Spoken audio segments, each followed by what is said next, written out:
Well, hello and welcome to the Homemade Songwriter. I'm Matt, and today we're going to talk about sharing our music and the insecurities that come with that. This video was inspired by this comment left by Simon, so Simon, thanks for the comment, and I hope this video helps. And if you've got any questions or ways that we can help you in your songwriting and music journey, then feel free to leave a comment below. We want to be your go-to resource for your songwriting. So before we jump into the main content, I want to give you something. In the description, you'll find a link to 30 songwriting prompts to jumpstart your creativity. This is a guide that we've created to help you get your songs going and get started. Totally free, so give that a download. I hope it helps. So, sharing your music. Sharing your music can be a really difficult thing to do, actually. It's hard to put your heart and your vulnerability into a thing and then to offer that thing to a person who will then judge if it's good or bad. Because as artists, we think if our art's bad, then I'm bad. Or if my art's good, then I'm good. It's hard to separate the value of my art from me as the artist. And because of that, we have this desire to kind of hide and protect ourselves. And so there's several things that we as artists tend to do when we're sharing music. Number one, qualify, qualify, qualify.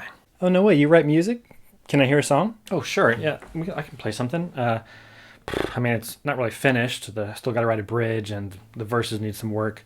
I'm actually not even sure if this is the final key of this song. And okay, now that I think about it, it might be better on piano instead of guitar. Would you just play the song? Number two is to apologize or try to somehow lower the listener's expectations so that they'll somehow be impressed. Oh, no way. You write music? Can I hear a song? Sure. Yeah, I can play something. I mean, I haven't really sung today, so my voice is it's going to sound really bad. Really bad, so just brace yourself for probably the worst singing you've ever heard in your life, I guess I would say, and I'll just play this guitar, and whoa, that's out of tune, but man, I don't really have time to tune it, because you really want to hear a song right now. That's fine, So just kind of listen through all the tuning imperfections, but man, it's going to be really bad, okay? So just think of the worst song you've ever heard, and then it's going to be worse than that. Number three is over-explain. Oh, no way, you write music?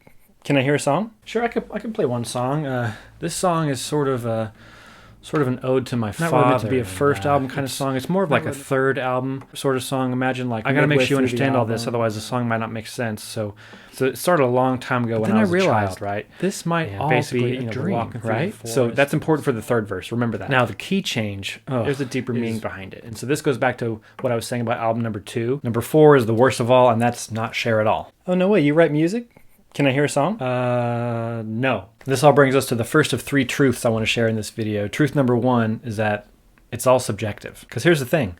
Just because one person didn't like it doesn't mean another person won't love it, right? For example, take someone who really likes acoustic music and kind of folk songwriting. They could listen to a Metallica song and judge it as bad. Yet there are millions of Metallica fans who would disagree, not to mention the undeniable success that Metallica's had in the industry. But on that particular person's iPhone, Metallica would get 0 listens. And that's kind of the beautiful thing about the internet today and making music as an independent musician in our day and age is that there's a niche for everybody, which for you means your music doesn't have to follow certain rules or fit into a certain box or genre if you don't want it to. If it does, then great, sell it, push it in that genre and go make it big. But if not, that's okay too. There's more room and more reason than ever to be totally authentic in your music. The algorithm will find the audience that will like your music and serve it to them, as long as you're consistent. So be authentically you and create and know that art is subjective. Not everyone's going to like it. And that brings us to truth number 2, which is you can't please everybody. In fact, if you try to please everybody, if you try to write music that everybody in the world will like, you'll end up writing music that nobody will like. That's the reason there are different genres, because different people gravitate towards different sounds and different storytelling techniques. Pop music is the genre that's loved by the most amount of people, right? Thus popular music. But there are people who absolutely hate pop music. So good luck trying to bridge the gap between those two groups. If you try to write a song for both of those two groups of people, neither of them are going to like it, I promise. So don't try to write music that everybody's going to like. It can't be done. Again, this points back to authenticity in your creation. What makes you unique as an artist? What is your story to tell? What instrumentation are you drawn to? Make that music. And truth number 3, which is probably the hardest pill to swallow in sharing your music, is to kill your darlings. And what I mean by that is you can't hold your lyrics or your melodies or your songs too precious. If you're showing them to someone, especially if you're showing them to a co-writer with the intent to create and make something together, you have to be willing to accept criticism. And so when you're sharing, you find yourself putting all these protections around the song and around yourself. It's because maybe you're not ready to share. So be honest with yourself. If you're not ready for that kind of criticism, then maybe you just need to create in solo mode for a while. Write, get better at your craft, and then when you feel ready and confident, then you can share your music. And that's totally fine. There's no need to rush. But when you are ready to share, my advice would be to find a trusted group to share with. It doesn't matter who this is. It could be close friends, family, fellow musicians, even your local open mic. But my opinion is better to share with people who write music themselves and are familiar with songwriting and what it takes to write a song, because they'll be able to give you more honest and helpful feedback. Whereas your mom might just be a fan of anything you make, and her undying praise, while appreciated,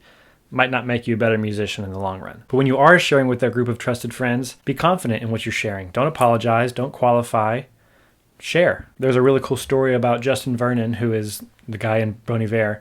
When he created his first album, there's all this myth and legend around he went out to the woods and he made this album and he brought it back and it's a huge hit. But I remember reading an article or watching an interview with him where he talked about he wrote all those songs and he was singing in this high falsetto, which he had never done because he's got kind of a lower Hootie and the Blowfish type voice, right? But he sent demos to his musician friends. Hey, what do you think about this new style I'm writing in? I made these songs. What do you think? And their response was basically, we don't like it. Not good.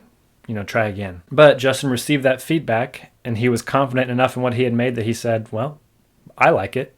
I'm going to put it out. And obviously the rest is history. They are a wildly successful band. So if that teaches you anything, it's to work, write, get good at your craft, be confident, share, and then at the end of the day, put out music. It will find an audience. And that's my tips for sharing your music. Don't forget to grab your writing prompts from the description. But that's it for this one. Keep writing. We'll see you in the next one.